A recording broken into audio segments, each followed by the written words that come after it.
Bienvenue, bonjour à toutes, bonjour à toutes. Je suis Théo Aberbuch, directeur de la rédaction de Newstank.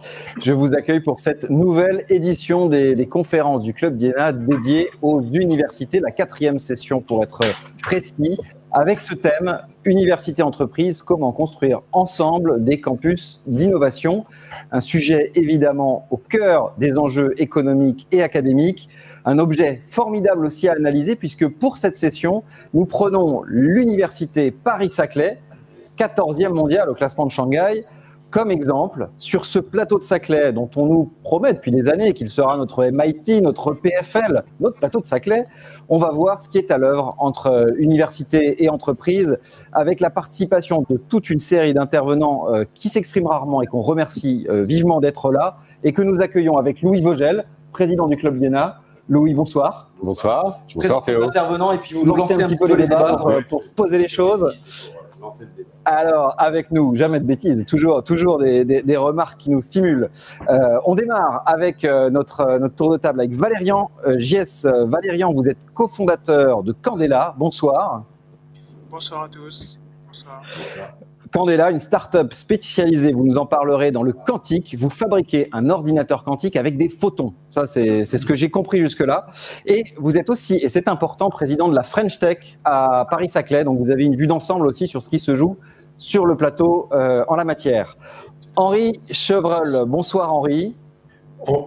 Bonsoir. Bonsoir à tous. Vous êtes vice-président Europe d'Air Liquide. Vous êtes aussi, il faut le préciser, membre du conseil d'administration de l'université, donc de cette double position européenne et française et impliquée dans l'université. Vous nous direz un petit peu ce qu'il en ressort. Nathalie Brunel. Bonsoir Nathalie Brunel. Bonsoir à vous. Merci d'être avec nous. Vous êtes la directrice du projet de Total, évidemment qu'on connaît tous, à Saclay. Et c'est une aventure, vous allez nous en parler. Et si tous trois vous êtes là, c'est grâce à vous, Sylvie Retailleau. Bonsoir Sylvie et merci d'être avec nous. Bonsoir à vous, merci à vous. Sylvie, vous présidez l'université Paris-Saclay et finalement vous êtes le catalyseur de ces trois prises de parole que nous aurons ce soir. Merci à tous les quatre. Louis Vogel, vous lancez nos échanges et ensuite on revient vers nos participants. Très bien. Et avant de lancer les échanges, je vous annonce une annonce, c'est que notre prochaine session aura lieu le 18 mai sur le thème Université, école, organisme, quelle organisation, quelle gouvernance, avec Jean-Marc Monteil et d'autres invités. Voilà, donc n'oubliez pas, le 18 mai, n'oubliez pas de vous brancher. On est régulier, une fois par mois, on ne loupe pas notre rendez-vous. 18h30, hein, c'est ça. Absolument. Voilà. Alors, pour dire quelques mots d'introduction, donc ce soir, nous avons parlé, comme Théo l'a dit, de campus d'innovation. Ce qu'on peut dire, c'est que les campus en France ont longtemps été rétifs au monde de l'entreprise. D'ailleurs, c'est général dans toutes les universités, quelle que soit leur spécialisation, la mienne tout autant. Il y avait une grande dissociation entre le public, le monde académique public, et puis ce qu'on appelait, avec un peu de condescendance, le privé. Alors les choses, au cours de ces dernières décennies, ont considérablement changé entre le début et aujourd'hui, à la fois parce que, dans matière réglementaire, des réformes sont intervenues, qui ont créé un cadre d'incitation, qui ont montré que l'innovation avait un rôle à jouer, et qui ont favorisé véritablement les interactions entre les entreprises et les laboratoires. Mais aussi parce qu'il y a un changement, je crois, plus profond même de culture, un changement général, qui fait que les chercheurs eux-mêmes ont vu dans certaines interactions avec les partenaires industriels un plus, et pas simplement quelque chose dont il faut se méfier. Ce qui leur a donné l'occasion de mettre en valeur des connaissances de pointe pour les développer. On voit véritablement, ils ont compris l'intérêt qu'il y avait à coopérer. Et bien entendu, la toile de fond est la conscience croissante que les connaissances nouvelles ne diffusent pas magiquement des campus vers la société, vers l'économie. Si le monde académique prétend vraiment servir la société, résoudre des défis nouveaux, il faut qu'il aille au-delà de simplement la découverte des connaissances, il faut les mettre en œuvre. Et c'est un véritable changement de paradigme.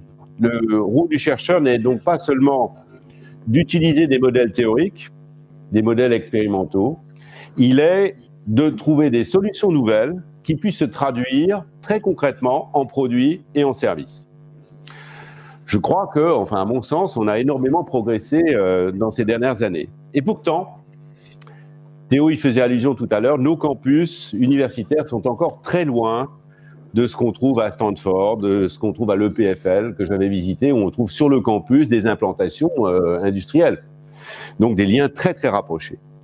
Alors quelques réflexions pour lancer la discussion, quelques observations modestes. D'abord, la première, est-ce que nous ne serions pas victimes, ce qui expliquerait un peu notre retard, victimes d'une illusion. Une illusion qui dirait que le développement des relations université-entreprise doit être pris en charge par un troisième acteur. Pourquoi? Parce que ce sont des mondes trop différents. L'université, c'est la recherche académique, c'est la reconnaissance académique, l'entreprise, c'est le profit. Ces gens-là ne pourront jamais s'entendre. Est-ce qu'il ne faut pas faire quelque chose pour qui marche plus facilement d'un même pas dans la même direction? C'est l'idée sur laquelle on a vécu toutes ces dernières années. Et à mon sens, c'est une fausse bonne idée. Pourquoi? Parce que créer un pont, créer une institution spécifique, c'est aussi créer beaucoup de coûts de transaction, c'est créer des interfaces supplémentaires, c'est créer des interfaces peut-être complètement inutiles. Pourquoi est-ce qu'on n'interfacerait pas directement les universités et les entreprises? Voilà la première observation. La seconde, ça m'amène d'ailleurs à la seconde, c'est que si nous voulons que les chercheurs passent davantage de temps sur les questions de transfert, sur les questions d'innovation, si nous voulons qu'il y ait des liens plus forts entre les entreprises et les universités, eh bien, il faut donner à ces chercheurs des incitations correctes pour le faire. Or, force est de constater qu'aujourd'hui, ces incitations, parce qu'elles émanent du monde d'avant, elles n'existent pas. D'abord, à l'échelle institutionnelle, le système de financement des universités reste trop largement fondé sur le nombre d'étudiants. Il n'y a rien, il n'y a pas d'incitation financière pour développer des activités d'innovation. On n'a vraiment pas de raison de le faire, financière en tout cas. Au contraire, le développement des compétences internes en matière de valorisation représente un coût, un investissement qui n'est pas reconnu comme tel. Je prends un exemple. Le gouvernement, à travers un des appels à projets, avait mis en place des SAT, alors des sociétés d'accélération du transfert des technologies, avec pour objet justement d'aider la maturation des projets. Or, il a été demandé à ces SAT d'être profitables financièrement au bout de quelques années, ce qui n'est absolument pas raisonnable. Dans toutes les universités du monde, les activités de transfert sont globalement considérées comme un coût qu'il faut assumer, qui ne peut être équilibré que par un brevet ou bien une recherche contractuelle plus longue. Quant aux incitations qui existent à l'échelle individuelle, là encore, même si la législation est devenue plus favorable, le problème d'incitation demeure. La progression des carrières des enseignants-chercheurs et des chercheurs, il n'y a rien dans le fait de s'investir dans de la valorisation, il n'y a rien de valorisable là-dedans. Troisième piste et dernière, la question de l'interaction entre le monde académique et le monde socio-économique ne se réduit pas à des questions de gestion de la propriété industrielle. Ce n'est pas seulement des questions de brevets. Ce qui fait le succès des campus nord-américains ou suisses est beaucoup plus vaste. C'est la construction de véritables relations entre les campus et les entreprises. C'est bien sûr des brevets et des licences de brevets, mais c'est aussi de la recherche partenariale, des stages d'étudiants en entreprise, des interventions de professionnels réciproquement dans les formations. C'est des laboratoires communs entre universités et entreprises. C'est des laboratoires sur campus. Ce qui signifie très concrètement qu'il y a quelque chose de déterminant dans le rapport humain, le relationnel qui peut se créer entre des personnes qui s'apprécient. Voici quelques-unes des questions. C'est des choses qui traitent dans ma tête depuis un certain temps. Sylvie, vous étiez vraiment la personne idoine pour en parler. En septembre 2011, vous avez été élue doyenne de la faculté des sciences d'Orsay, puis présidente en mai 2016, on a dû se croiser, de l'université Paris-Sud jusqu'en décembre 2018, avant de devenir présidente de Paris-Saclay. Et le 21 janvier 2021, vous avez été élue la présidence de la commission de la recherche et de l'innovation de la CPU, de la commission de la recherche et de l'innovation. Et je vous cite, et après je vous passe la parole, vous entendez inscrire l'université au centre des stratégies de recherche et d'innovation. À vous le micro. Merci Louis, sans transition. On a comme d'habitude, dans nos petites habitudes, maintenant Louis nous lance tout de suite comme telle une fusée. Sylvie, peut-être, alors évidemment on a de quoi faire là pendant 1h30. Votre définition, puisque Louis vous a parfaitement passé le micro, d'un campus d'innovation, en quelques mots, et puis ensuite on demande à nos amis et partenaires de la soirée des entreprises de voir si on est raccord déjà là-dessus. Avec tous ces exemples internationaux là, qui nous font briller et qu'on ne connaît pas toujours si bien que ça, votre définition. Alors déjà, merci beaucoup et merci Louis de tout ce qui vient d'être dit, auquel je m'associe complètement et on développera. Alors peut-être de façon très courte, si peut-être caractérisé en 3 points, ce qui contribue, ce qui ne contribue pas, mais d'abord quoi ? C'est vrai que l'innovation, c'est peut-être pour nous, et ce qui représente sur le campus de Saclay, un sport de contact. C'est-à-dire qu'un campus d'innovation, c'est vraiment des rencontres, du partage, un vibrant environnement dit à la française, voilà, je comprends en traduisant. C'est ce qui contribue, je veux dire, pour y contribuer, pour nous, la proximité géographique est quelque chose d'important pour stimuler. On a parlé de culture, je pense qu'il est important aussi que chacun garde sa culture, mais du coup avec ce mélange de ce que chacun s'apporte, dans un site qui doit être à terme agréable et encore plus une culture qui privilégie justement cette ouverture, cette créativité et la diversité. Le mot diversité est important. Et puis ce qui nuit, c'est vraiment peut-être le contraire, c'est-à-dire la préférence pour la normalisation et le one size fits all, c'est-à-dire vraiment quelque chose qui va à l'encontre de ce qui pour moi peut représenter le campus de l'innovation.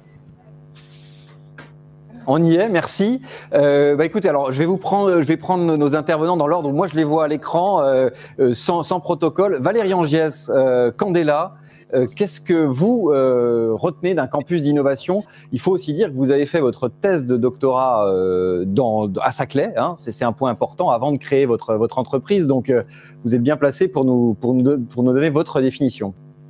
Oui, alors exactement. Merci beaucoup de me donner la parole. Je dois saluer le fait que effectivement j'ai fait une thèse tout à fait académique très très fondamentale de 2012 à 2015. Puis en 2015 avec mes associés, on a décidé de créer une aventure, de créer une start-up et de se lancer dans l'aventure. Et je dois dire, on a eu un très fort soutien de la part de l'administration de l'université et puis de l'administration du CNRS parce que c'était mixte.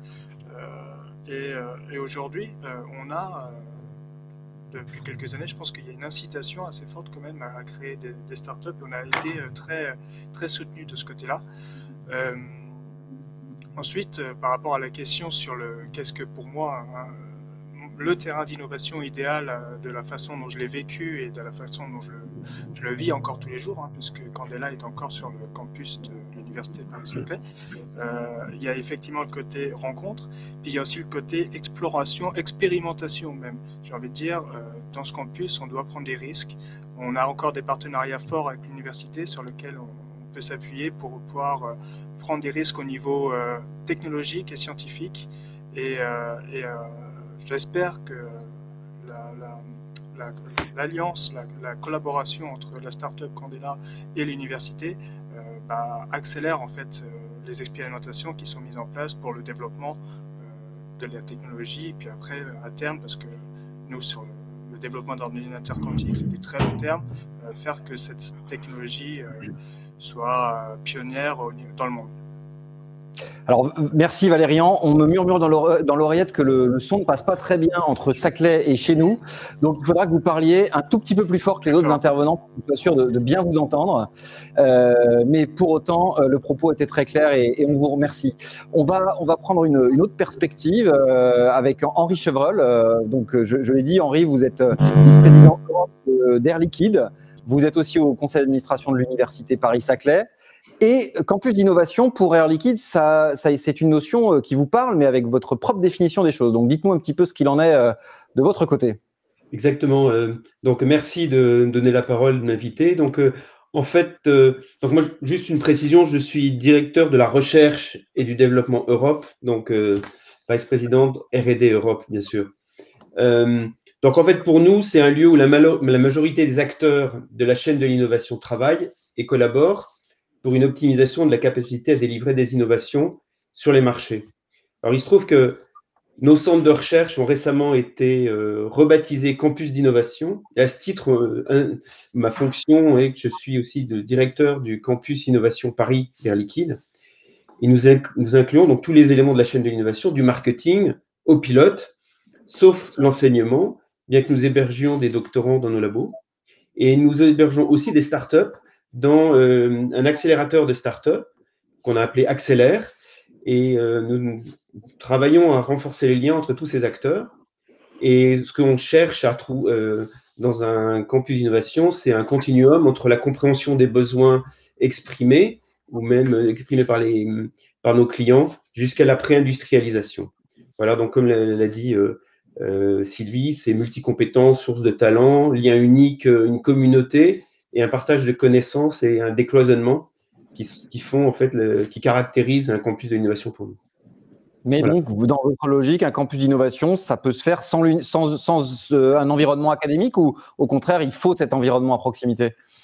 Disons que le pari que nous avions pris, c'est sans directement pour nous, sans un lien académique à l'intérieur, mais attaché à une université parce que tous nos campus d'innovation, que ce soit en Allemagne, donc en France, aux États-Unis, au Japon et en Chine, sont créés près d'universités de fort renom. J'étais précédemment aux États-Unis, on était dans une petite ville qui a un très fort, une grosse université, en particulier dans le chemical engineering. Et en fait, on avait des relations très fortes avec cette université, ce qui est le cas pour le campus de Paris avec l'université de Paris-Saclay. Très bien, bon, on va rentrer dans le détail dans un instant. Et Nathalie Brunel, on vous salue et on termine ce premier tour avec vous. Qu'en est-il pour Total ? Oui, merci pour cette invitation. Donc pour nous, un campus d'innovation, ça va être, comme ça a été dit, un endroit agréable, dans notre imaginaire arboré, qui va rassembler des entités de disciplines variées et dans lesquelles on va avoir effectivement à la fois de la recherche et de l'apprentissage de nouvelles compétences. On va avoir des lieux de rencontre et d'échange, je crois que ça a été dit par tous, et c'est essentiel, et aussi un lieu où on va pouvoir expérimenter en grandeur réelle. Je crois que les deux mots sont importants. Campus, on se dit, c'est un endroit qui est attractif, de par les lieux qui sont partagés, de par les profils qui y rayonnent.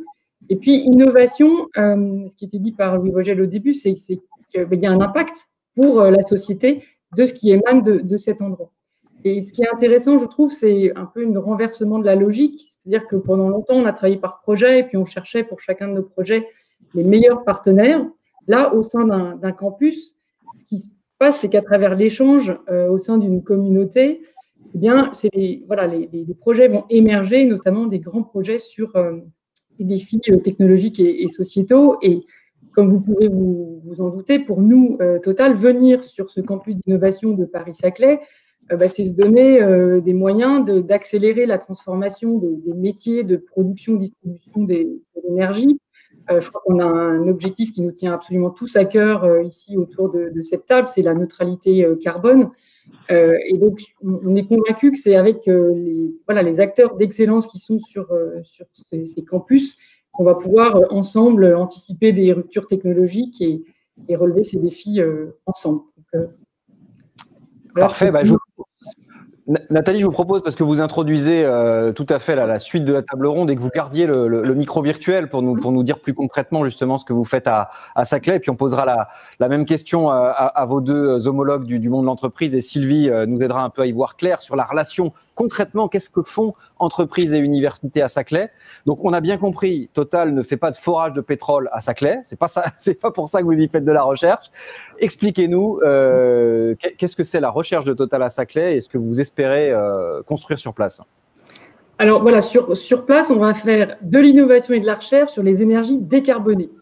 Alors c'est une aventure qui date d'il y a une quinzaine d'années, hein, puisqu'on a commencé à avoir des équipes sur les énergies renouvelables dans un laboratoire sur les couches minces, une relation qui a ensuite permis de cofonder l'Institut photovoltaïque d'Île-de-France. Ça, c'était, je dirais, le début de l'aventure sur ces thématiques.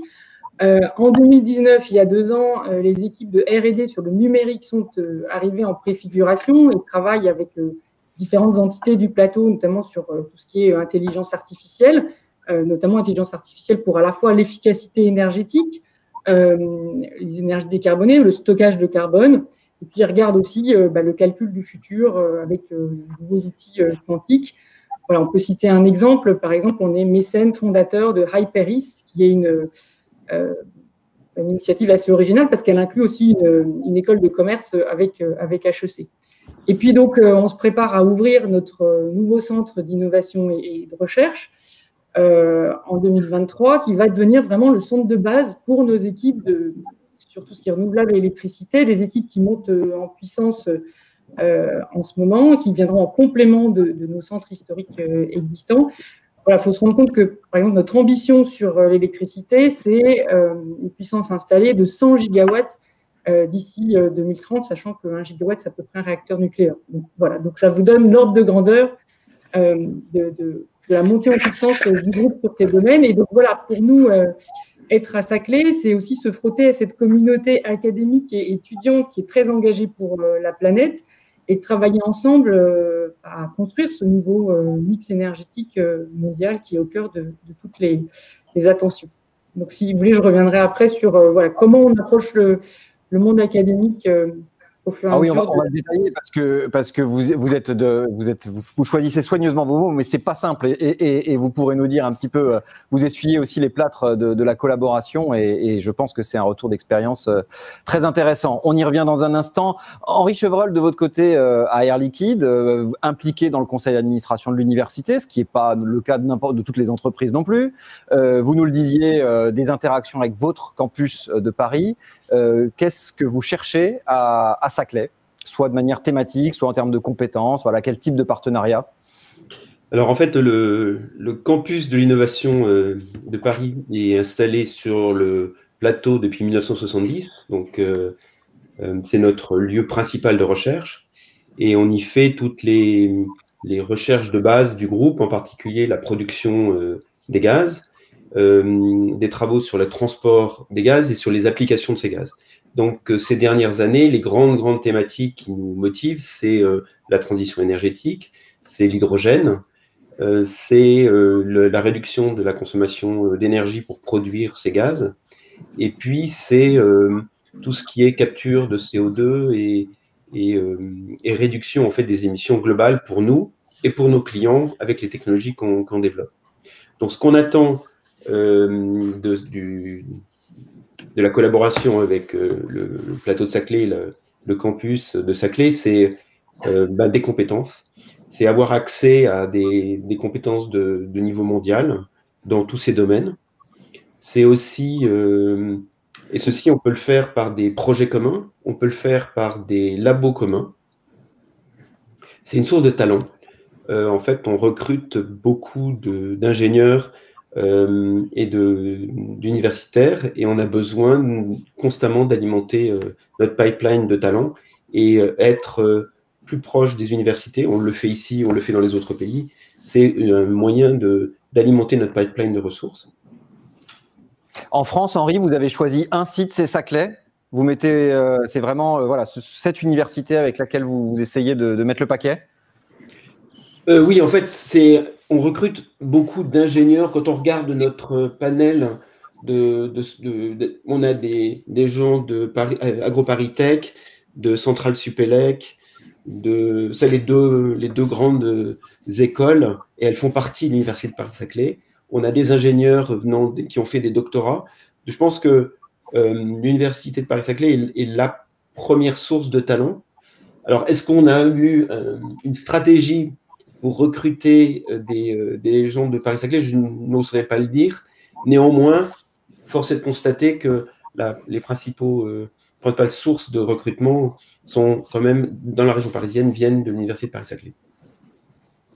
Très bien. D'autres points très importants dans cette collaboration? Oui, allez-y, Henri. Oui, alors ce qu'on recherche aussi, c'est qu'on ne fasse pas le même métier, que tous ne faisions pas le même métier. Ce que disait Sylvie tout à l'heure, on est complémentaires.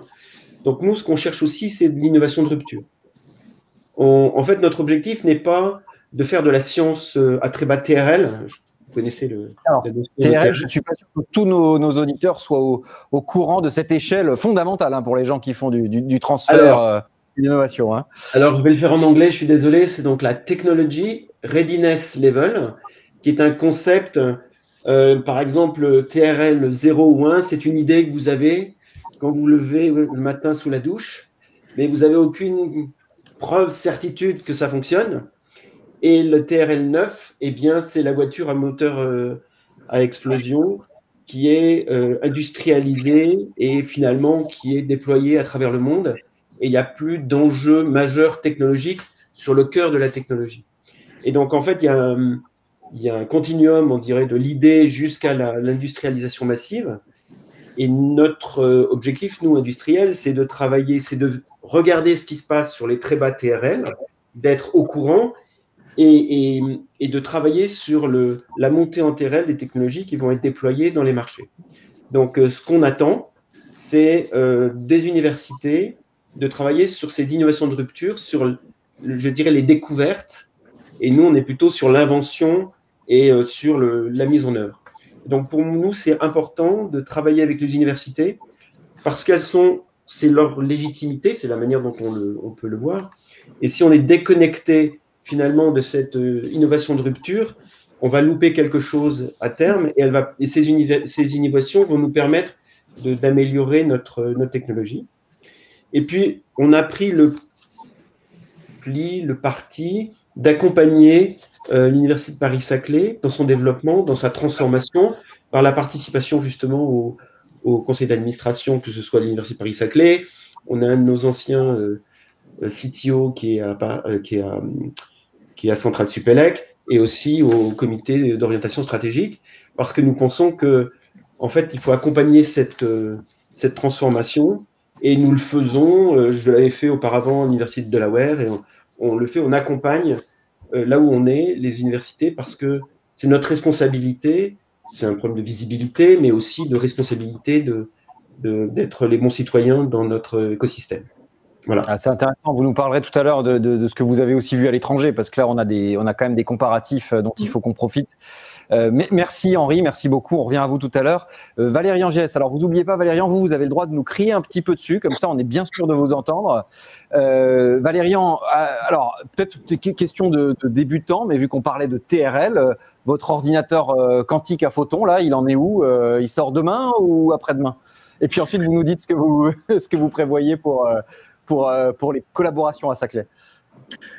Oui, alors cet ordinateur quantique, il est balbutiant pour le moment. Je rassure tout le monde sur le fait qu'on n'aura pas une machine qui se fera du calcul avec des gains exponentiels en 2021. En tout cas, nous, il va nous falloir encore quelques années pour ça et de nombreux fonds. On est en train de lever des fonds actuellement et de nombreuses collaborations. On est encore en train d'essayer de renforcer nos liens, notamment avec l'écosystème saclésien. Je pense notamment au laboratoire d'informatique fondamentale, recherche en informatique, le LRI, mais également avec des laboratoires en mathématiques et des laboratoires en physique.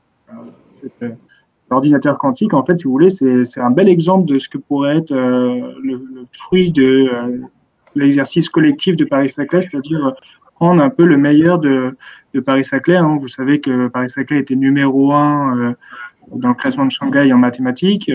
En physique, on est vraiment pas mal non plus, parce que je crois que c'était numéro 1 au niveau Europe.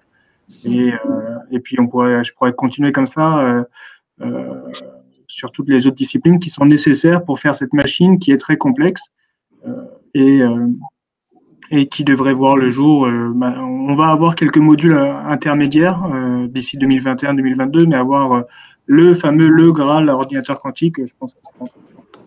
Mais bon, c'est encore très exploratoire.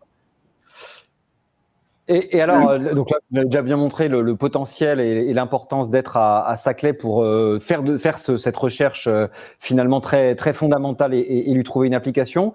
Vous avez aussi, côté French Tech Saclay, un regard un peu global sur l'écosystème. C'est quoi cet écosystème? Comment vous le décrivez du côté des startups finalement? Il se matérialise comment?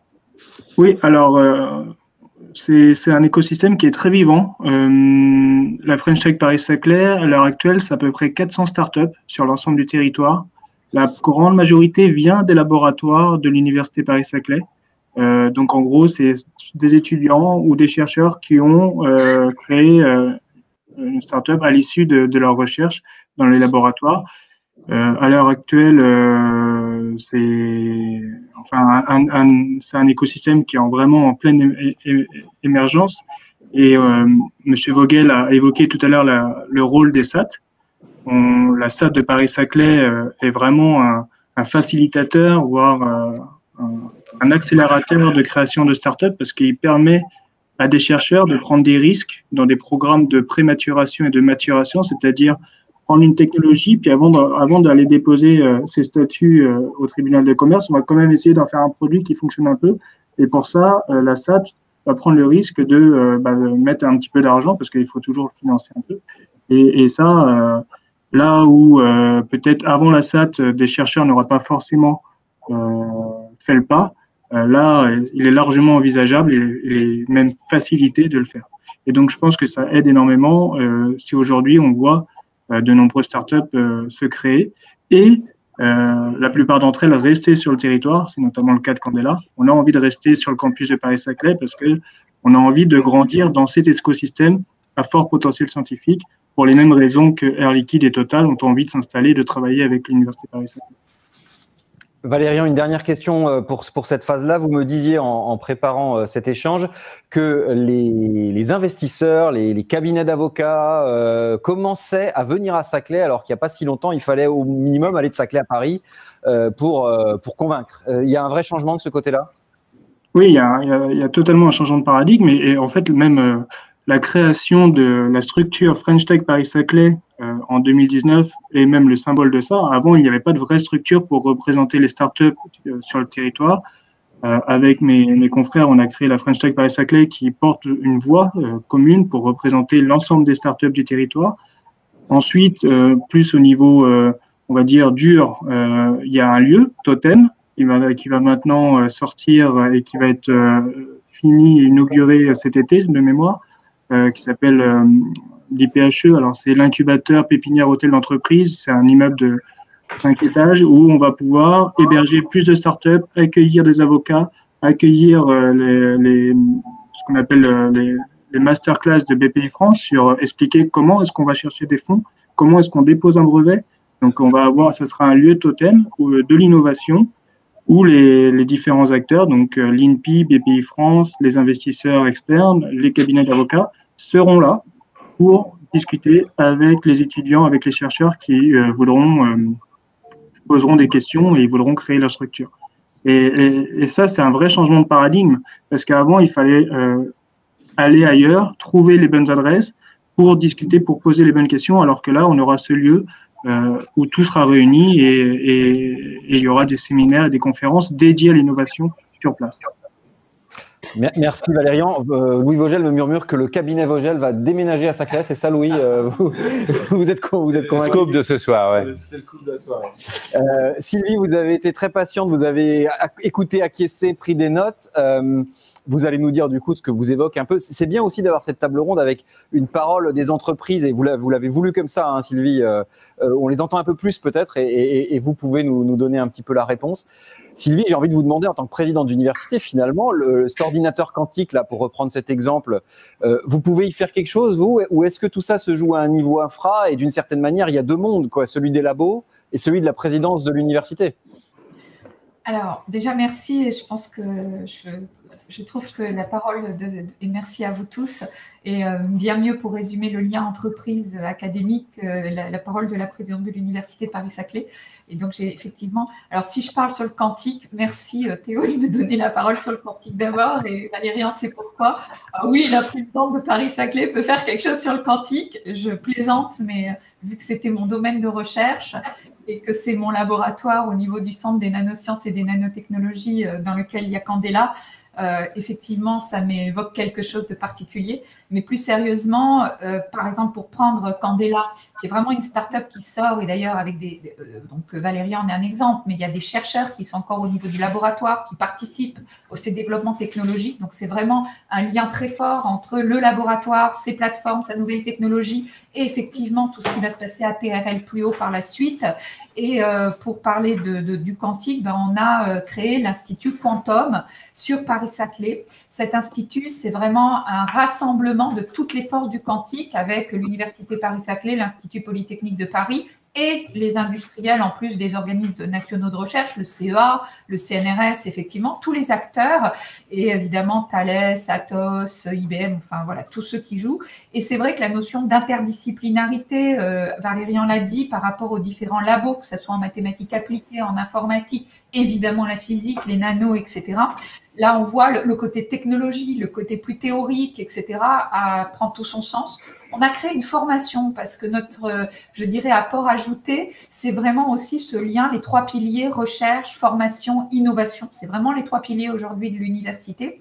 Et par la suite, je rejoins ce que disait Henri et ce que moi j'y crois beaucoup, c'est-à-dire à ce mélange des cultures, à pouvoir mieux se comprendre et travailler ensemble, mais chacun ayant quand même ses missions, même si l'intersection est non nulle, c'est ça qu'il faut faire, cette continuité, mais chacun doit rester sur ses missions. Et c'est vrai que notre mission, c'est d'avoir peut-être essayé, en tout cas d'avoir un coup d'avance sur la technologie, sur nos plateformes, qu'elles doivent être de plus en plus ouvertes aux startups, aux entreprises, etc. Et d'avoir ce coup d'avance sur la formation. Et pour reprendre le cas du quantique, on a créé, donc on revoit tous nos masters et avec le lien ingénieur aussi sur tout ce qui est, je dirais, les formations quantiques, physiques et informatiques. Et on a créé un diplôme d'université, Artec, qui mélange justement des élèves informaticiens, des étudiants informaticiens et physiciens pour créer cette culture dont on a besoin de plus en plus dans le quantique pour le futur et dont Valérian va avoir besoin pour faire déboucher son ordinateur quantique photonique par la suite. Je reprends un peu les points qui ont été donnés par les différents intervenants. De la même façon, on crée un institut de l'énergie soutenable. On a beaucoup entendu que ce soit Total, Air Liquide, la notion d'énergie décarbonée, la transition énergétique. Donc là aussi, c'est quelque chose sur lequel on a des compétences au niveau de nos laboratoires, mais aussi de nos formations. Et c'est vrai que c'est important de le formaliser, non pas sous la forme d'une structure, toutes ces Quantum, l'Institut énergie soutenable ou bien Dataïa, qui est un institut de convergence sur l'intelligence artificielle, sont pas des structures au sens lourd du terme. On les a voulu, ces instituts transverses, vraiment comme des structures, pas des structures, mais des projets scientifiques qui ont une durée de vie, qui se renouvellent tous les 5 à 10 ans. C'est vraiment ça, cette dynamique scientifique qui doit être aussi portée par des projets et plus des structures obligatoirement pérennes dans le temps pour accompagner cette évolution scientifique qui va effectivement du fondamental, qui est quelque chose qu'on doit continuer fortement à porter pour préparer l'avenir, jusqu'à tout ce qui est appliqué au transfert et à mieux comprendre. Puis je finirai par parler effectivement de la SAT et de tous ces outils. Donc on a un bel outil à Saclay qui est la SAT Paris-Saclay, pour tout ce qui est maturation. Donc, Valérian a parlé de l'IPHE, cet bâtiment en fait totem dans lequel on va avoir aussi bien effectivement tout ce dont tu as parlé, mais aussi les incubateurs, donc tous les niveaux finalement nécessaires pour développer une start-up à partir soit des étudiants, soit des laboratoires, parce qu'on a aussi des étudiants, même des étudiants de premier cycle, et ça on pourra en parler. Je pense que c'est important aussi de cultiver cette culture du risque qui manque peut-être à nos formations d'aujourd'hui pour pouvoir se lancer à un moment donné dans la création de start-up, et à ça à tout niveau. Et on va avoir un incubateur, une SAT dans le même bâtiment, en plus de tous les outils nécessaires pour accompagner les futures start-up. Et puis, un dernier exemple, on parlait de financement. C'est vrai qu'aujourd'hui, dans les plans d'investissement d'avenir, on a vu un plan national sur le quantique qui est sorti, sur l'hydrogène décarboné, sur le cybersécurité, etc.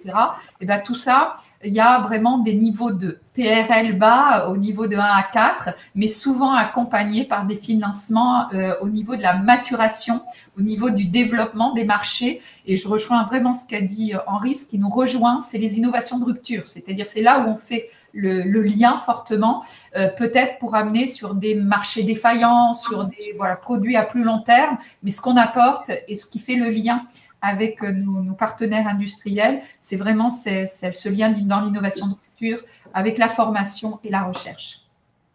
Alors Sylvie, vous me disiez aussi en préparant, et je pense que c'est un point important, c'est qu'en construisant cette université Paris-Saclay, dont on a compris qu'elle regroupe des grandes marques qui jusque-là étaient de leur côté, hein, on a parlé d'AgroParisTech, de Centrale Supélec, l'Université Paris-Sud, en la créant, vous avez aussi voulu faire quand même l'exercice, non peut-être pas de la thématiser, mais de vous donner quelques grands défis pour être peut-être plus lisible. Et on va demander aux entreprises si c'est important ça aussi de savoir finalement ce qui fait la substance d'une université donnée. Dites-nous un peu vous comment vous avez vu les choses. Moi ou les entreprises? Moi premier, je vous laisse la parole quand même. Vous êtes notre guest star. Non, mais parce que comme on a…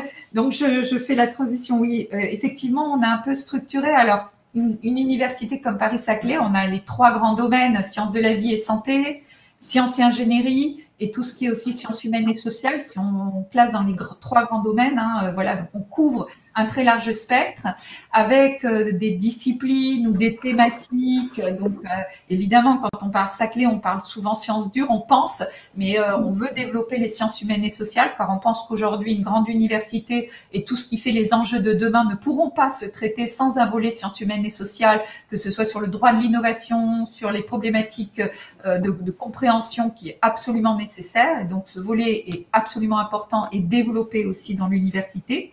Mais c'est vrai qu'il y a des disciplines, hein, Valérie en a parlé, les maths, la physique à Saclay sont historiquement des raies brillantes et connues. Pour autant, bien sûr qu'on veut maintenir ces disciplines à leur plus haut niveau, et ça, c'est quelque chose d'important. Et en même temps, on prépare l'avenir. Et pour l'avenir, cette notion d'interdisciplinarité, de chapeau global qui va faire une université, c'est vraiment très important d'entretenir et d'avoir un coup d'avance, et donc de ne pas, je dirais, miser uniquement sur les raies brillantes, mais les maintenir et miser sur beaucoup plus large, et vraiment se donner cette possibilité de continuer dans toutes les disciplines. Donc, on a pris le parti de finalement mettre en avant plutôt 7 défis, 7 enjeux sociétaux sur lesquels l'Université Paris-Saclay est en capacité de répondre. Donc, évidemment, des enjeux de santé, bien-être. On a une faculté de médecine, une faculté de pharmacie, de la biologie, avec toutes les disciplines comme l'intelligence artificielle, l'informatique, les maths et la physique qui vont avec aujourd'hui, hein, parce que la santé, la médecine de demain, c'est avec ces interfaces et l'interdisciplinarité. Évidemment, l'énergie, le climat, l'environnement, le développement soutenable, un autre axe très fort. D'ailleurs, on a fait le choix, j'ai fait le choix à Saclay de nommer une vice-présidente développement soutenable pour porter ces axes, comme il y a un vice-président de développement économique. Donc, ça porte effectivement les grandes orientations que l'on veut donner. C'est important au niveau de la présidence. Des axes comme la biodiversité, l'agriculture, l'alimentation. Évidemment, tout ce qui est transformation numérique et intelligence artificielle. On a aussi tout ce qui est transport et mobilité, évidemment. Et puis, un gros axe sur l'aéronautique et l'aérospatiale. On a l'ONERA aussi comme organisme de recherche sur le plateau, hein, qui c'est fort dans ces domaines. Voilà. Et un axe un peu transverse sur le renouveau industriel, sur lequel, effectivement, on doit porter le regard et avoir un… Donc, on a ces enjeux et faire des choix d'axes plus forts. Finalement, aujourd'hui, on a créé des graduate schools qui maillent notre périmètre de recherche. Et l'idée, c'est vraiment de continuer à alimenter, à faire travailler en faisant des choix. Hein. Choisir, c'est important, mais une université, ça ne doit pas être non plus des choix restrictifs, et ça va vraiment vouloir dire des choix d'avenir qui doivent préparer l'avenir, et pour ça, on a besoin de nombreuses disciplines avec des visions sur les enjeux et les défis. Voilà. C'est un peu l'optique qu'on a pris. Eh bien, parfait, merci Sylvie. Je reviens vers Nathalie Brunel. Question numéro 1, est-ce que cette coloration, c'est plus qu'une coloration, ces choix stratégiques d'une université, c'est important pour vous? Et question numéro 2, et elle est évidemment au cœur de cette table ronde, est-ce que le fossé dont parlait tout à l'heure Louis Vogel commence à se combler, à votre avis? Quelle est votre expérience de cette relation public-privé, pour faire simple? Oui. Alors, tout d'abord, sur les disciplines, c'est vrai que quand on parle maths, matap, intelligence artificielle, algorithmie, eh bien, les yeux de nos chercheurs en numérique brillent. C'est clair que quand ils sont arrivés à Saclay il y a 2 ans, ils étaient comme des poissons dans l'eau, et on voit que même si l'équipe n'était pas très importante au départ, ils ont pris des contacts partout, et les idées arrivent à grande vitesse, et c'est vraiment très, très, très agréable à voir. Et donc, pour ces équipes-là, ça fait complètement du sens d'être à Saclay. Ensuite, on voit avec aussi beaucoup de bonheur se structurer, comme le disait Sylvie, cette verticale autour des énergies et les énergies bas carbone, hein, donc celles qui vont remplacer les autres énergies et contribuer au monde de demain. Il y a plein de disciplines qui sont en jeu là, à la fois des sciences dures, des sciences humaines. Il y a les acteurs académiques et puis il y a les organismes nationaux de recherche comme le CEA, évidemment, sur cette thématique-là. Et on voit, déjà, il y a plusieurs initiatives dans lesquelles nous nous retrouvons, entre l'académique et industriel, donc avec l'université, avec Air Liquide, entre autres, mais aussi les acteurs de la mobilité ou de la construction, qui sont les utilisateurs de l'énergie. Donc, effectivement, c'est une verticale, je pense, qui est en train de se construire, et vu la conscience collective sur ces sujets, moi je crois que ça peut être un très grand différenciant pour la France et pour notre positionnement mondial. Moi, ce que je souhaite, c'est qu'effectivement, ensemble, on arrive à placer Paris-Saclay sur la carte du monde sur cette thématique-là, particulièrement, et je crois qu'il y a tous les atouts, et nous, en tout cas, on est très fiers de contribuer à cette aventure sur cette thématique. Donc ça, c'est pour répondre à la première partie de la question. Sur la deuxième partie de la question, sur le fossé culturel, je pense qu'il se comble peu à peu. Bon, il reste quand même, et nous, on en a sans doute fait un petit peu les frais, une certaine défiance collective entre acteurs. Et ici, je choisis le mot collectif, c'est parce que je pense que ce n'est pas le cas au niveau individuel. Et dès que nos chercheurs se connaissent et commencent à travailler ensemble, ils se respectent, ils s'apprécient et ils construisent ensemble. Ça, je crois que c'est vraiment important, et c'est pour ça que pour nous, c'était important d'avoir des équipes qui venaient en préfiguration. C'est prendre ce temps de la rencontre, de la prise de connaissance, de construire ensemble, de co-construire. Pour moi, c'est absolument clé. Il y a aussi le fait d'être idée, puis il y a un autre aspect. Pardon. Allez-y, je vous que mettait en avant Henri, c'est que moi, des fois, quand j'organise des rencontres entre les acteurs académiques et nos équipes de recherche, c'est que j'entends effectivement côté académique des gens qui commencent la réunion en disant bien, bon, moi je fais de la recherche amont, sous-entendu je ne vais pas aller trop haut dans les TRL, et puis moi j'ai les chercheurs côté Total qui disent oui, non, mais moi j'ai besoin de résultats rapidement. Et donc je pense qu'effectivement aussi dans cette rencontre, c'est avoir cette capacité ensemble à construire des programmes où on saura aborder les choses dans la durée, hein, dans le temps de la recherche, où on regardera à la fois les verrous technologiques et puis comment on y répond, et en même temps avoir déjà des résultats qui sont applicables dès maintenant. On voit dans le quantique, effectivement, c'est une technologie sans doute de long terme, mais finalement, l'algorithmie qui est étudiée aujourd'hui pour ce calcul-là, il a déjà des retombées dans certaines applications aujourd'hui. Donc ça, voilà, on peut construire des programmes qui sont à la fois long terme avec des retombées court terme. Et peut-être pour finir sur votre question, du coup, comment on approche l'écosystème, je dirais à la fois avec, alors je prends des mots anglais, un bottom-up et top-down.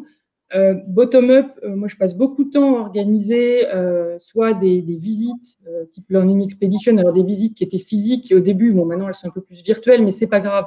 Des visites pour prendre le temps de se rencontrer ou des ateliers de travail, des workshops où on va s'écouter pour voir effectivement qu'est-ce qui résonne quand on s'écoute et ce sur quoi on peut construire. Donc là, on construit de la relation interpersonnelle. Il faut prendre ce temps-là et ça, c'est une partie de l'approche. Et l'autre partie de l'approche plus descendante, c'est de se fixer des cadres, des accords stratégiques au niveau des institutions. Donc, effectivement, l'Université Paris-Saclay, l'Institut Polytechnique de Paris, le CEA, des accords cadres dans lesquels on peut mettre aussi des chartes. Et ça, je pense que c'est important pour que tout le monde soit confortable, c'est qu'on se dise bien ce sur quoi on travaille, comment on travaille, et on peut le faire savoir, et ça permet que effectivement, toutes les personnes qui sont impliquées ensuite dans les collaborations soient tout à fait à l'aise et connaissent effectivement le concept et le but. Je crois que c'est important, c'est le sens ensuite de l'action, à quoi ça va servir. Ça sert bien à tout pourquoi c'est ce pourquoi on travaille et voilà, que ce soit clair et affiché, transparent. Voilà, Nathalie, non, mais c'est passionnant et on est au cœur du sujet. Vous avez fait allusion aux difficultés que vous avez rencontrées dans le cadre de votre implantation sur le campus de l'Institut Polytechnique de Paris, qui est l'autre établissement du plateau de Saclay. On sait que le sujet est délicat, mais quand même, là aussi en préparant, vous me disiez que ça avait aussi été une expérience apprenante de voir que finalement, c'était pas un acquis d'avoir un bâtiment de Total qui soit ouvert sur un campus universitaire. Alors, je vais peut-être juste corriger un petit peu, si vous me permettez, Théo. Donc, on ne va pas être sur le campus de l'Institut Polytechnique de Paris. Nous allons être dans un parc d'activités d'innovation en proximité du campus. Et ce parc, il est bien développé par l'établissement public d'aménagement dans un schéma directeur qui existe depuis 2012. Pour ça, je crois que c'est important de le redire. Voilà. Et c'est vrai qu'en termes de lieu, quand j'ai fait des interviews, et on le voit sur les campus, ce qui est intéressant, c'est d'avoir des lieux ouverts. Il n'y en a pas tant que ça sur le campus. Souvent, il faut badger assez vite. Hein. Donc, on avait effectivement demandé à notre architecte de nous faire un lieu relativement ouvert. Et en fait, les utilisateurs du plateau nous ont demandé de ne pas trop l'ouvrir. Voilà. Donc, voilà. Non, mais c'est un point important aussi. Et on a su écouter et à partir de ce qu'on entendait, effectivement, s'adapter. Et c'est essentiel. Eh bien, parfait. Sylvie, vous réagirez un peu à tout ça parce qu'il faut aussi qu'on se dise les choses sur ce qui doit pouvoir progresser et là où le fossé n'est peut-être pas encore comblé. Henri Chevreul, de votre expérience parisiano-saclésienne, mais aussi mondiale, comment vous situez aujourd'hui l'état de la relation public-privé ? Comme l'a dit Nathalie, c'est en amélioration, c'est en devenir, mais je pense que le fossé existe encore. Et je pense que c'est clairement, c'est qu'en fait, il y a une mauvaise compréhension des motivations de l'autre partie. Et les motivations et aussi comment on vit l'innovation et le pourquoi des uns et des autres. Et je pense qu'il y a une incompréhension parce qu'il y a finalement peu je ne me mets pas dans les chaussures de l'autre, je ne me mets pas à la place de l'autre, et on reste sur, je fais de la recherche théorique de mon côté, très bas TRL, et surtout, je ne parle pas d'application, et nous, on est plutôt industriel, on serait plutôt, je ne fais que de l'argent et je fais des choses très amont, et c'est pas bien. Donc en fait, si on reste sur ces positions, on va pas y arriver. Et je pense que clairement, en fait, il y a des idées totalement fausses. Je pense que j'ai discuté avec un de mes collègues récemment qui me disait qu'il avait vu une publication dans Nature et une autre dans Science qui venait d'industriels qui avaient fait de la recherche de très haut niveau.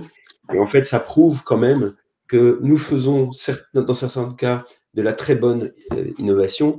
Et on voit dans plein d'universités des universités internationales, des gens qui font des pilotes et qui ont des plateformes avec des pilotes et qui vont enseigner à leurs étudiants de comment fonctionnent les choses et progressivement apportent de la science dans des procédés qui sont déjà sous des démonstrations et des pilotes. Donc je pense que c'est un problème de perception et de posture, et que partout, enfin, dans tout ce que je vois, l'objectif des universités, c'est de former des gens pour aller dans l'industrie, avec une certaine part pour rester dans les laboratoires de recherche, mais finalement, il n'y a pas cette séparation. Alors, une des raisons que l'on peut trouver en France, c'est qu'on a les universités et les écoles d'ingénieurs qui, au départ, n'ont pas les mêmes fonctions. Les ingénieurs sont très bienveillants vis-à-vis des entreprises, et les universitaires sont là pour faire de la recherche. J'utilise à dessein ces clichés. Et en fait, je pense que bon, alors, pour parler de Paris-Saclay, on a finalement une université internationale qui se crée chez nous, ou qui inclut des écoles d'ingénieurs et qui inclut aussi des universitaires. Et je pense que c'est un bon moyen, un bon terreau pour en fait briser ces barrières, pour voir ce qu'il y a de l'autre côté. Et c'est ça qui va nous sauver. Donc, voilà. Voilà, c'est ce que. Et je parle, donc, j'ai eu une expérience en Asie, en Amérique, et en fait, les universités incluent des écoles d'ingénierie, elles incluent des pilotes, et finalement, il n'y a pas cette dichotomie que l'on voit en France entre la recherche fondamentale et la recherche applicative. Et donc, je pense que là, on a un bon exemple, et qu'il faut cultiver pour pouvoir casser cette dynamique. Henri, un point peut-être qui est intéressant aussi dans votre parcours et qui illustre comment le gap peut parfois être franchi. Vous-même, vous avez un doctorat en physique, je crois. Vous avez été chercheur. Ensuite, dans votre carrière, vous vous êtes formé au management. Là aussi, peut-être que cette interdisciplinarité dans les carrières, elle aide à mieux se parler, non? Et ça peut être aussi ce côté très disciplinaire qui peut limiter les choses. Oui, exact, tout à fait. En fait, donc je suis rentré en recherche. Ensuite, comme vous l'avez dit, j'ai fait différentes activités industrielles, commerciales, managériales, et je suis revenu en R&D. Et je vois j'ai des amis, professeurs d'université, dans l'université internationale, ils ont eu le même parcours. Il y a des professeurs, en particulier en Corée, qui ont commencé à la fac, ensuite ont fait plusieurs années chez un fabricant de semi-conducteurs bien connu, Inside, et ensuite il est allé passer il est revenu à l'université et il est maintenant professeur à l'université. Et ces parcours-là sont naturels et ils sont même cultivés. Et puis on a maintenant des professeurs d'université dans d'autres lieux qui partent avec la start-up et qui n'envoient pas simplement leurs élèves, mais qui partent, qui restent en relation avec les startups beaucoup plus que ce qu'on peut voir aujourd'hui. Et et même qui ont des périodes où ils vont passer 1 an, 2 ans dans une entreprise et puis ensuite reviennent à l'université. Donc cette mobilité existe dans les grandes universités internationales et à ma connaissance, mais je reviens en France depuis peu, donc elle n'existe pas énormément en France. Et je pense que en faisant cela, c'est surtout culturel et surtout de voir que de l'autre côté, l'herbe n'est pas forcément si verte ou si sèche, et que en fait, on vit finalement l'autre expérience, et ça permet de résoudre beaucoup de problèmes et de pouvoir travailler ensemble. Eh bien, on va voir ce que pense Sylvie de tout ça. Valérian, on se tourne vers vous. Est-ce que dans le monde des startups, issus en plus des labos, finalement tout fonctionne bien, ou est-ce que vous retrouvez ce fossé culturel évoqué pour des plus grands groupes? Je ne sais pas si on peut dire que tout fonctionne bien. Il y a encore pas mal de choses à améliorer. Et c'est un peu aussi pour ça que la French Tech Paris-Saclay a été créée. C'est pour toujours essayer d'améliorer l'écosystème et la façon dont les startups travaillent avec les différents instituts et l'université. Aujourd'hui, les choses se passent plutôt bien. On a mentionné le rôle de la SAT. Aujourd'hui, de nombreuses startups qui sont sur le campus de Paris-Saclay travaillent et continuent de collaborer avec l'université. Donc, les choses vont bien. Ce qu'il faut après, c'est il y a encore beaucoup de. Je reprends exactement ce qu'a dit M. Chevrel. Il y a encore une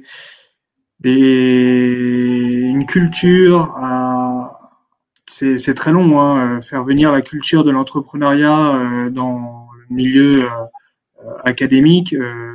C'est souvent, faut souvent pousser des portes, enfoncer des portes, je veux dire, au niveau de l'administration, au niveau des tutelles.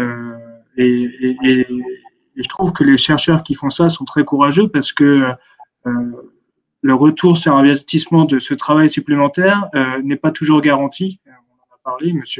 Vogel en a parlé au tout début dans son introduction. Ces chercheurs qui s'impliquent plus pour porter des projets et pour vraiment multiplier leur temps de travail par 2 ou par 3 en travaillant avec des industriels, ne sont pas sûrs en fait qu'à un moment ils vont le retrouver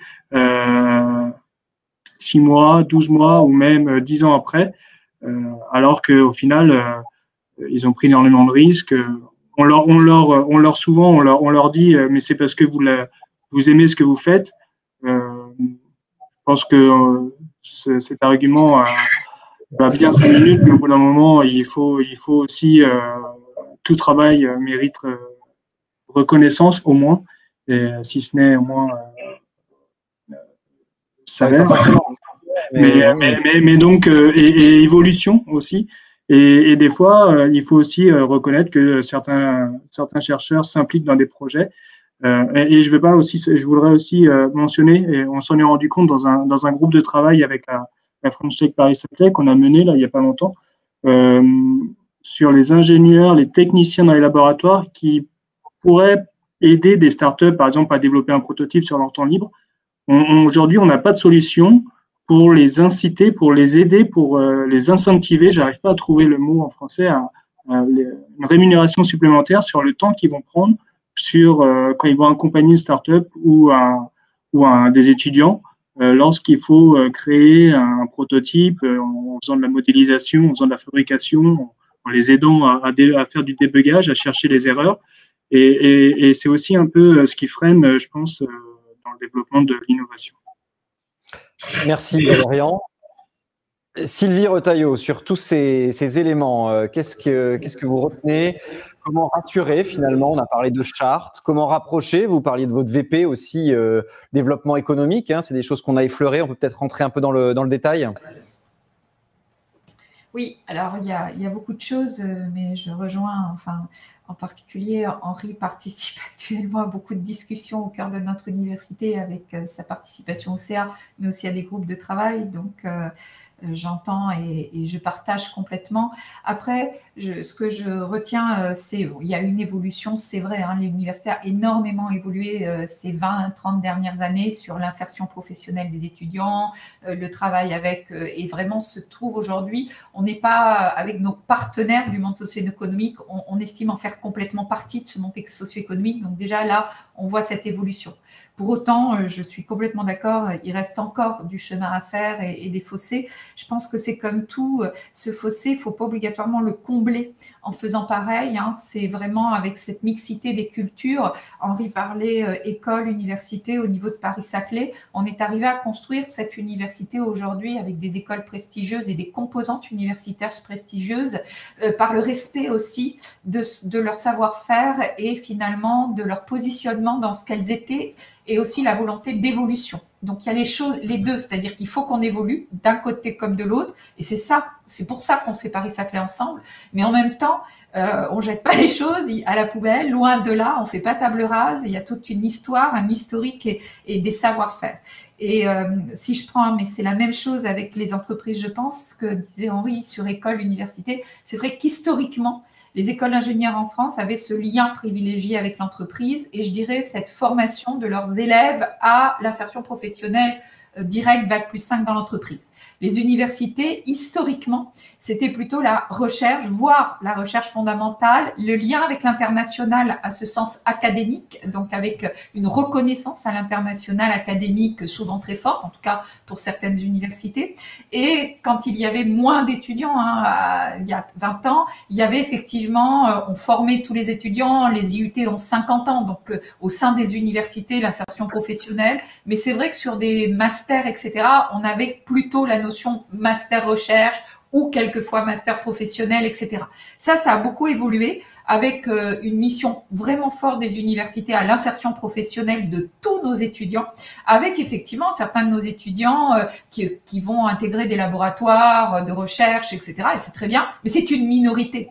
Et même avec la thèse et cette reconnaissance de la thèse, je pense que c'est un outil important parce que quand un étudiant a passé du temps dans un laboratoire, a fait une thèse, voire des thèses CIFRE, cet outil de thèse CIFRE avec entreprise, laboratoire, et qu'ensuite il va dans l'entreprise, eh ben, il n'y a pas mieux que quand on a passé du temps à connaître un environnement, un système, que de le transmettre et de pouvoir ensuite rediscuter avec et travailler avec. Et je pense que inciter un certain nombre d'étudiants ou d'élèves ingénieurs à aussi faire des thèses. Alors, c'est pas tous. Il faut des sorties Bac+5, comme il faut des sorties Bac+3 d'ailleurs.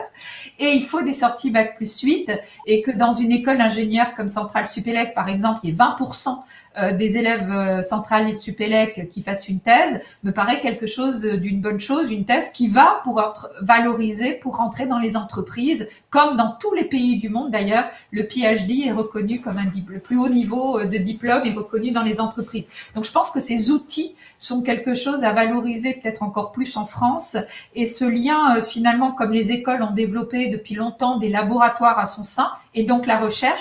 Donc à un moment donné, cette frontière, elle n'existait plus vraiment parce que d'un côté, on avait une mission recherche, formation, innovation, et de l'autre aussi. Même si l'historique et les cultures faisaient qu'elles restaient différentes, et Paris-Saclay fait que c'était le bon moment parce qu'on avait les 3 piliers de ces missions qui devenaient les mêmes, mais pour s'enrichir les uns les autres par rapport à finalement notre backup qu'on avait sur des recherches, sur l'international ou sur les liens monde socio-économiques qu'avait plus effectivement avec cette culture des écoles. Et c'est la même chose qu'il faut qu'on fasse au niveau des entreprises. Donc c'est vrai, en partant des formations, on a ouvert des formations à l'entrepreneuriat, des diplômes d'université à l'entrepreneuriat à tous les niveaux, c'est-à-dire à partir des licences ou des DUT, voilà, premier cycle, deuxième cycle, etc. Et j'insiste vraiment sur cette continuité de la culture. C'est-à-dire qu'on va pas changer les choses juste parce qu'au moment du doctorat ou parce qu'on est dans les laboratoires, ça fait partie d'une culture qu'on doit inculquer à nos étudiants à partir du premier cycle, je dirais presque cette culture du risque et cette culture d'un travail qui n'est plus en silo.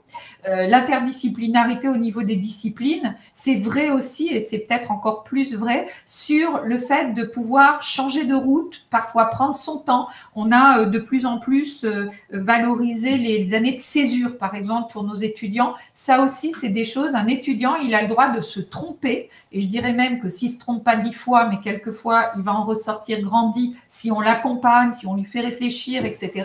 Et je pense qu'on a une culture de formation trop bonne élève en France et qu'on gagnerait à tous les niveaux à développer cette culture du risque, cette notion de mixité des parcours, et quelque part ça ne va pas, ce n'est pas antinomique avec le côté différenciation à des moments donnés, de donner à manger au bon moment et de bien nourrir tous nos jeunes à chaque moment de leur évolution, parce qu'on n'est pas pareil à 20 ans de ce qu'on est à 18 ou de ce qu'on est à 24, et on a le droit de changer, d'avoir des passerelles et d'avoir aussi des évolutions dans son parcours de formation. Et ça, c'est vraiment quelque chose qu'on voudrait cultiver et qui va aider au rapprochement des entreprises parce que c'est les mêmes notions.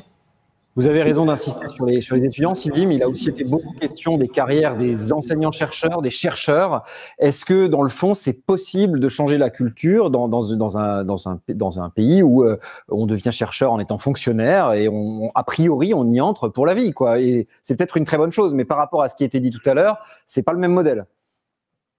Non, mais tout à fait, ça c'est clair. Et puis le modèle de la valorisation aussi, on a parlé des deux choses, c'est-à-dire effectivement le modèle de pouvoir de mobilité. Donc il y a des choses de plus en plus, hein. C'est un grand travail et des grandes discussions qu'on a dans les groupes de travail avec Henri actuellement. Et on voit bien qu'il faut répéter, mais que ça apporte une richesse d'avoir cette mobilité et de ne pas avoir la même idée de ce que cherche tout le monde. C'est-à-dire qu'effectivement, parfois, c'est la sécurité du poste, ce qui est quelque chose d'important aussi quand on fait de la recherche à long terme. Je veux dire, ça veut dire quelque chose, hein, une stabilité. Et de l'autre côté, c'est pas obligatoirement ce que recherche tout le monde et ce qui peut aussi apporter quelque chose. Donc pareil, cette mixité des parcours sans casser une structure qui a besoin aussi de ces structures à long terme pour faire de la recherche de long terme, mais en apportant aussi, en irriguant ces mobilités, etc. Et c'est vrai que sur la reconnaissance de ces mobilités, voire même vous savez, ça m'a fait rire parce que je crois que c'est Valérian qui a dit, vous aimez, c'est parce que vous aimez ce que vous faites, c'est pour ça que vous le faites, vous passez vos nuits et vos week-ends. Ce que j'ai entendu là, c'est exactement la même chose dans les carrières des enseignants-chercheurs. C'est-à-dire que cette balance chercheur-transfert, etc., on la vit quand on fait enseignant-chercheur. Quelqu'un qui est très impliqué et dans sa recherche et dans son enseignement, c'est un peu, il faut être schizo, un peu un côté quand même. On passe 24/24, on passe ses journées, ses nuits avec les étudiants et la nuit on fait la recherche ou le contraire. Et en fait, ce qu'on vous dit après, parce qu'il n'y a pas de reconnaissance sur les dossiers, on sait que la reconnaissance est beaucoup liée à des publications de recherche, et on vous dit oui, mais toi, c'est parce que tu aimes ça. Je l'ai beaucoup entendu. Voilà, c'est parce que tu aimes ça, etc. Donc, je rejoins complètement. Oui, c'est vrai, c'est parce qu'on aime ça et je pense qu'il faut continuer quand même à mettre ça en haut de la pile et s'épanouir dans ce qu'on fait. C'est le fondamental. N'empêche qu'au bout d'un moment, on s'use s'il n'y a pas la reconnaissance. Et donc, c'est toujours pareil, c'est comment on met le curseur au bon endroit pour avoir cette reconnaissance de ce que vont faire nos chercheurs et nos enseignants-chercheurs dans des domaines de transfert, dans des domaines de travail avec des brevets, etc. Il y a quand même une évolution de reconnaissance là-dedans. Il y a quand même des reconnaissances, des aides, des ouvertures, mais il faut aller plus loin. Mais je vous dis, c'est un travail qu'on est en train de faire sur comment on va juger la carrière d'un enseignant-chercheur et de chercheur demain. Et ça sera certainement pas de la même façon qu'aujourd'hui pour valoriser toutes ces casquettes et ces casquettes aussi administratives, de management à l'international. Aujourd'hui, le métier de chercheur et enseignant-chercheur à l'université, il est multicasquette. Et donc, de toute façon, il va falloir faire évoluer nos marges d'évaluation. Les révérentiels. Alors, on avance dans notre débat. Pour nos trois intervenants, je vais vous demander maintenant de me dire un petit peu ce qui vous semble manquer ou être prioritaire en termes assez concrets. Quelle priorité? Qu'est-ce qui manque à Saclay aujourd'hui? On a évoqué toute une série de choses, mais peut-être de votre côté des propositions ou des idées pour avancer et aller plus loin, comme le disait à l'instant Sylvie Retailleau. Nathalie Brunel, on retourne de votre côté de l'écran. Oui. Vous m'entendez? Puisque j'ai l'impression que mon micro a été coupé. On vous entend très bien, très bien. Ouais, super. Bon, alors ça va être un peu provoquant en pleine pandémie, mais je pense qu'il faut des cafés. Il faut des cafés, il faut des restos, surtout que nous sommes français, ça fait partie de notre culture. Donc, je pense qu'il faut réfléchir à des lieux où on se croise. Alors, bon, si on ne peut pas être dans un café, peut-être les greens aussi, enfin les placettes, les endroits. C'est en train d'arriver, hein, clairement. On a déjà vu une grande différence dans les 2 dernières années, donc c'est en train de se construire et ça va jouer. Ensuite, oui, sans doute des démonstrateurs à taille réelle. C'est vrai que notre centre, on l'a conçu comme un grand démonstrateur. Il y aura une ferme solaire en toiture, du stockage stationnaire, des chargeurs évidemment pour véhicules électriques, de l'IoT, Energy Management System. Donc, voilà, des choses avec lesquelles on peut jouer entre équipes de recherche et aussi utilisateurs, donc faire ces passerelles. Et je sais qu'il y a des discussions pour faire d'autres démonstrateurs dans différents endroits de l'écosystème. Donc ça, je crois que ce sera important. Et puis, une mise en visibilité de ces compétences qui sont absolument extraordinaires. Je sais que l'université a fait beaucoup d'efforts avec notamment je vais faire de la publicité pour Sylvie, cette application Plugging Lab, moi que j'utilise beaucoup, qui nous permet effectivement sur une compétence, quelque chose, d'aller voir quels sont les différents labos. Bon, c'est sûr qu'après, il faut aller se rencontrer pour identifier les professeurs, leur public, leur notoriété, leurs applications éventuelles. C'est clair, mais voilà, enfin nous, on sent qu'on est guidé aussi et que le VP entreprise de l'université nous aide aussi à établir les bonnes relations, c'est extrêmement important. Et puis, voilà, pour aller jusqu'au bout de cette relation académique-entreprise, voilà, être capable aussi de signer des contrats dans des temps raisonnables en tenant compte de tout ce qui est le système de recherche en France, à la fois recherche publique avec ses co-tutelles et puis la recherche privée dans les grands groupes. Je pense que des deux côtés, on a nos structures et que comme il faut que les gens se comprennent sur le côté scientifique et il faut aussi se comprendre sur le côté contractuel pour arriver à construire en toute confiance. Et ça, Henri Chevrel, le délai de signature d'un contrat, vous en avez parlé aussi, hein, notamment dans une comparaison internationale, c'est des délais qui n'ont rien à voir en France ou à l'étranger. Hein. Oui, en fait, je pense que l'organisation en France, ce que je comprends, elle est très compliquée. En fait, quand vous êtes, par exemple, vous voulez faire un contrat avec un laboratoire dans une université, il peut être un UMR, et donc c'est pas forcément l'université qui va gérer le contrat, c'est la région du CNRS qui va avoir un certain nombre d'éléments. Donc en fait, c'est extrêmement compliqué. Il faut le gérer au labo par labo, c'est très compliqué. Donc en fait, il faut simplifier. Je pense que ça, c'est le maître mot. Il faut simplifier pour qu'on ne passe pas du temps à des choses qui n'ont pas de sens et qu'on aille le plus rapidement vers les sujets qui ont du sens. C'est très intéressant parce que, Nathalie, j'ai exactement les mêmes sujets. Et moi, j'avais marqué en premier, il faut un resto, il faut des cafés. Et ça, c'était mon premier point. Le deuxième point, c'était des plateaux techniques. Je pense avec des moyens de partager, de travailler ensemble. Alors, nous, on est très impliqués sur le plateau de Saclay, par exemple, avec System-X, qui pour nous est un modèle de fonctionnement. AFH, donc on a été partenaire aussi dans l'IPVF, où finalement, sur une thématique assez large, eh bien, on a toutes les industriels, les labos, et on peut travailler ensemble et sur des plateaux à travailler ensemble sur des sujets avec forcément des TRL différents, mais avec une commonalité de sujets. Et il faut un guichet unique. Et alors que moi, je viens de découvrir le Plugin Lab, merci. Donc, en particulier, il y avait moi, j'ai l'exemple, et tu le sais, Sylvie, l'ILP du MIT, où en fait, les industries viennent, et en fait, c'est à eux de bien comprendre, et finalement, ils sont les représentants ou les account managers de nos account managers vis-à-vis de la structure, et on est capable d'aller chercher les compétences là où elles sont.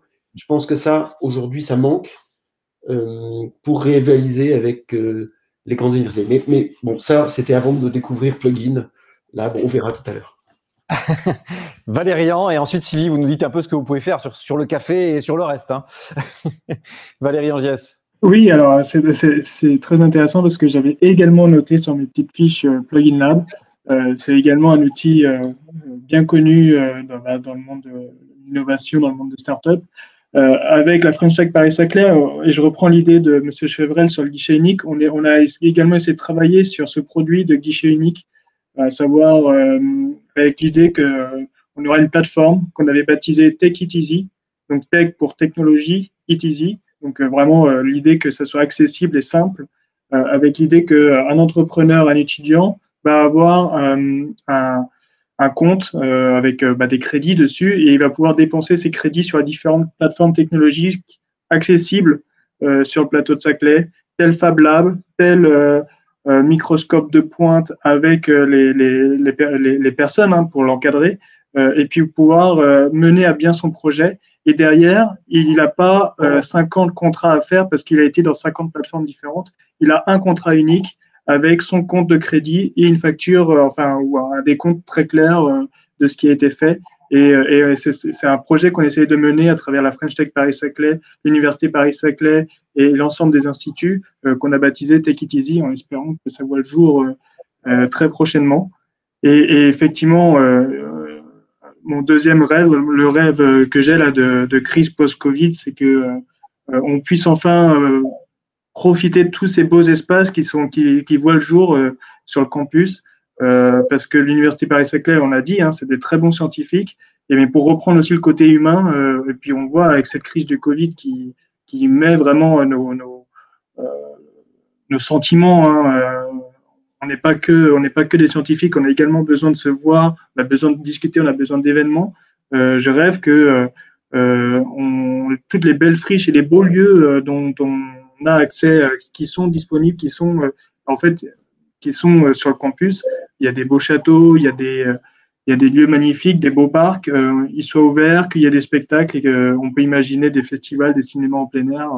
Je pense que je fais un appel du pied, je donne la balle à Sylvie parce que je crois qu'il y a un super projet de friche qui va voir le jour cet été, j'espère. Je le suis de près en tout cas. Et parce qu'on va remettons l'humain au centre de cette université qui a un très fort potentiel scientifique. Merci Valérian. Alors Sylvie, c'est intéressant. On parle beaucoup d'humains, on parle de lieux, ça c'est important, hein, les plateformes. Et finalement, on ne parle pas pour l'instant beaucoup d'argent. On parle de rapidité sur les contrats. Je peux vous en parler, il n'y a pas de souci. Ah ouais, mais allez-y, c'est le moment. Parler d'argent, ça, je peux y aller. Non, mais sinon, je pense qu'effectivement, on pourra parler du modèle économique d'une université top 20 en comparaison des autres. J'en dirais peut-être un mot quand même, vous avez raison. Ah oui, oui. Mais, exactement. Mais par rapport à ce qu'on espère avoir, je rejoins tout à fait les lieux, comme disait Nathalie, ça vient par rapport. Alors, nous, c'est peut-être parce qu'on a connu la boue et tout, alors on trouve tout mieux, de mieux en mieux. Mais quand même, c'est vrai. C'est-à-dire qu'aujourd'hui, on a de quoi avoir accès, même si finalement ça reste fermé, mais on voit apparaître quelques restaurants, cafés, mais il en faut plus. Il faut des lieux de vie pour nos étudiants et nos personnels, de vie étudiante et de vie campus. Je dirais un mot aussi sur la circulation, les transports, c'est-à-dire que c'est important. Paris-Saclay, on dit toujours à Saclay. D'abord, on est venu à Saclay, c'est pas nous, c'est les Joliot-Curie, il faut le rappeler, dans les années 50. Pour amener tout ce qui était accélérateur, c'était les moments avec le CERN, la politique des accélérateurs, et c'est clair qu'avoir les plateformes que l'on a, que ce soit Soleil, que ce soit les lasers, que ce soit la salle blanche de nanotechnologie entre le Panthéon et la Tour Eiffel, ça le faisait pas vraiment.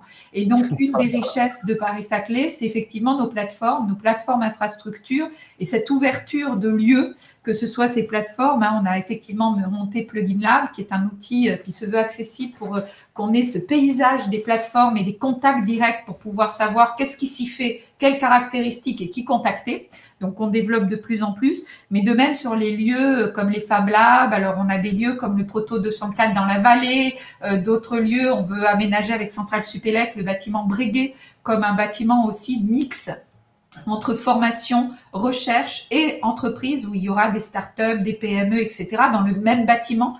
Donc voilà, il y a ces bâtiments. Et puis évidemment, ça Valérian a mis sur la culture. On a des choses qu'on développé. Il y a la scène de recherche à l'ENS aussi Paris-Saclay. Il y a effectivement de beaux châteaux de l'autre à Corbeville ou autre qui peut être utilisé pour. On a des activités arts et sciences qui se développent aussi. On a la maison d'initiation et de sensibilisation aux sciences avec le conservatoire dans la vallée. Donc quelque chose très riche pour vraiment avoir une vie sur le campus en plus d'une vie scientifique mixte. Voilà, ça c'est très très clair. Mais pour finir sur, alors je sais plus qui en parlait, se faire les liens. Donc c'est vrai qu'en plus de Michel Mariton qui est vice-président développement économique, on va essayer là, on est allé chercher de l'argent pour embaucher, et c'est ce qu'on va faire rapidement, ce qu'on appelle les business développeurs, c'est un peu des personnes qui ont cette culture justement pour faire le lien et pour comprendre mieux les besoins des entreprises et voir par rapport à notre richesse de labo et à nos chercheurs comment on peut encore mieux créer ces liens et créer ces contacts. Donc on va développer ça pour avoir cette notion un peu, c'était un peu l'idée avec le vice-président de guichet unique, même si aujourd'hui, je comprends et on le développe, mais je crois moyennement à arriver au côté guichet unique parce que ce foisonnement, il est aussi très riche. Donc voilà, il va falloir un peu faire les deux. Et puis je voulais finir effectivement par, vous avez parlé de financement, personne n'en a parlé, mais c'est clair qu'aujourd'hui, le modèle économique, si on veut avoir les ambitions qu'on a, je sais plus qui a dit au début la SAT, on a cru, je crois que c'est monsieur. Louis. voilà, c'est Louis, je crois, en disant on a cru que pour faire de la maturation, finalement, c'était quelque chose qui devait rapporter. Et on voit bien qu'aujourd'hui, il y a un niveau, nous, on investit dans la prématuration à Saclay, à l'Université Paris-Saclay, entre 5 et 10 millions d'euros par an en prématuration, d'accord? Et ensuite, il y a la SAT qui prend le relais en maturation. Et on voit bien qu'il y a un socle sur lequel ce financement récurrent, ce financement de base pour faire décoller, comme l'a dit Valérian, les entreprises ou les startups est nécessaire à terme. Donc, en fait, l'enseignement supérieur et la recherche est dans l'université, même si on doit développer un nouveau modèle économique, même si on y va, on a ces liens, je dirais que cet investissement qu'on doit donner à la recherche et à la formation, c'est pas une dépense, c'est un investissement. Et si on compare aux universités top 20, nous, je vous rappelle, on est 14e aujourd'hui au top 20, on est vraiment sous-financé par rapport aux ambitions que l'on veut avoir et que l'on veut obtenir et par rapport aux missions qui sont les nôtres. Et même s'il faut qu'elles évoluent, il faut vraiment qu'on garde ces missions parce que si nous, on ne les fait pas avec les organismes de recherche et les universités, ce n'est pas les industriels qui vont les faire, même s'il y a ce lien et cette intersection. Donc, c'est clair que le modèle économique reste un challenge pour l'Université Paris-Saclay. Merci Sylvie, merci à vous quatre de vos propos très francs et qui ouvrent beaucoup de réflexions. J'ai l'impression, Sylvie, que vous repassiez la balle finalement à Louis en le citant sur la dernière réponse, vu que voilà, vous êtes très bien organisés tous les deux. Louis, je vous ai vu prendre, voilà, et je vous ai vu prendre comme à chaque fois d'ailleurs beaucoup de notes. Je pense que ça vous a inspiré. Alors on vous laisse, conclure. Deux mots simplement. D'abord, moi, je suis très admiratif de ce qui se passe à Saclay. Hein. C'est pas parce qu'ils viennent tous de là. Je trouve que c'est exactement la bonne chose à faire, même s'il manque des cafés. Il y a une dimension humaine dans un campus. Ça a été dit dès le départ. Il faut que ça soit agréable. Même si ça manque encore. Et s'il faut simplifier les choses, la complication, c'est quelque chose de général dans notre pays. Hein. Ça, à tous les niveaux, dans tous les domaines. Il y a trop de complexité, trop de pertes en ligne, trop de coûts de transaction. Moi, je m'occupe maintenant de gestion de collectivités locales. Je peux vous dire que l'université, c'est pas pire. Hein, voilà. Et il faut simplifier partout parce qu'on perd trop de temps et une très bonne solution qui arrive trop tard, c'est une mauvaise solution. Donc, on n'a pas encore bien intégré les choses. D'un point de vue plus général, la situation n'est pas encore parfaite. Il y a encore il faut dépasser les cloisonnements, c'est sûr. Mais j'ai presque l'impression que le campus d'innovation est un moyen justement de dépasser les cloisonnements. Et c'est peut-être dans la multiplication de campus sur ce modèle qu'on pourra réussir à améliorer les choses globalement. Parce que à vous écouter comme ça, on a l'impression que ce campus, c'est comme un mixeur. C'est un mixeur de disciplines. C'est à l'interdisciplinarité qu'on trouve les solutions, à la recherche à la frontière. C'est un mixeur de compétences. Moi, tout à l'heure, ça tout le monde a dit, le mixeur, l'interdisciplinarité, vous en avez tous parlé. Valérian a cité 2 fois les avocats, et après Sylvie, il est reparti sur les sciences humaines et sociales. Moi, je pense profondément qu'il faut absolument pas dissocier les sciences dures et les sciences dites molles.